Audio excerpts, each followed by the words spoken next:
there, thank you so much for being here. Your support is definitely greatly appreciated, so thank you so much. I'm just going to dive straight in, but firstly I want to apologise if my audio isn't the best. I have tried everything. I don't have a great setup, but hopefully it's good enough. Sorry about that. So here we go. You'll have your zip file that you'll have received, and when you unzip it, you'll have in the folder the watercolour paper, the instructions, PDF, the action, and the brush set. Now the easiest way by far to install is simply by double clicking. Either, it doesn't matter, first the brushes and then the actions, and then they will automatically load in Photoshop for you. Now I already had Photoshop open with my image ready to go, and I also have in Windows, so make sure you have actions selected, brushes selected, and layers selected, and so you can see them here in your window, okay, just like that. Now if you want to see a preview of the brush strokes, what you want to do is you want to click at the top right hand corner, make sure this brush stroke here that is probably automatic is unselected, and you have brush tip selected. Now if you had issues installing with the double click, on this same menu you go to import brushes, find the brush set, click load, and they'll turn up here for you, and then the same with the actions.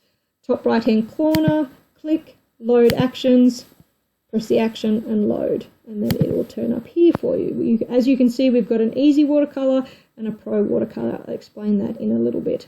Now I have my image open, and the one thing I will say is with image size, I have quite a large file size here.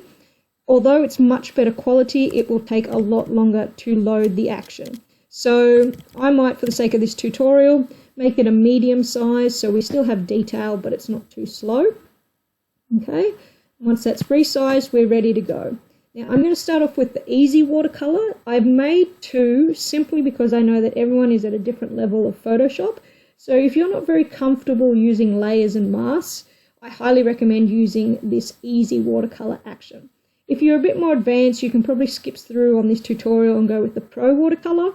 But you know, they're both great quality. Pro is a little bit better, but easy is just much easier to use. So even if you're a pro, you might prefer this one. So I'm going to start off with the easy, and then we'll go through the pro later. So all you do is select the action you want to use and press play. And as you'll see down here, all of the work is being done for us. And that was super quick and easy, and it should have this top black layer mask already selected for you. Now because it's a black layer, we need to make sure we have the white brush selected. And then all you do is you can scroll down on your brushes, and you can see the preview here. Just choose whichever brush stroke you would like. Now you can also change the opacity as to how obvious the brush is, and you can change the sizing. I like to use my brackets on the keyboard to resize. It's a lot quicker and easier. And then you just paint your brush strokes on. Going through, obviously the more you paint over areas of detail, the more your image will appear.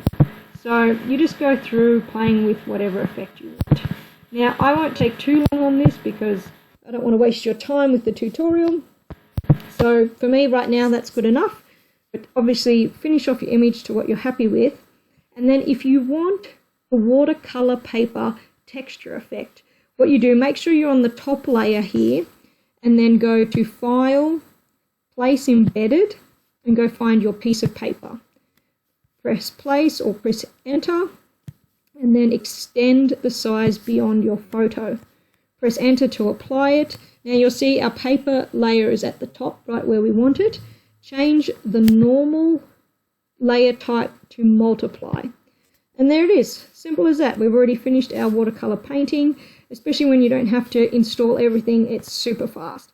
So then what you do, you just flatten your image and save it where you would like. So that's it, simple as that for the easy action.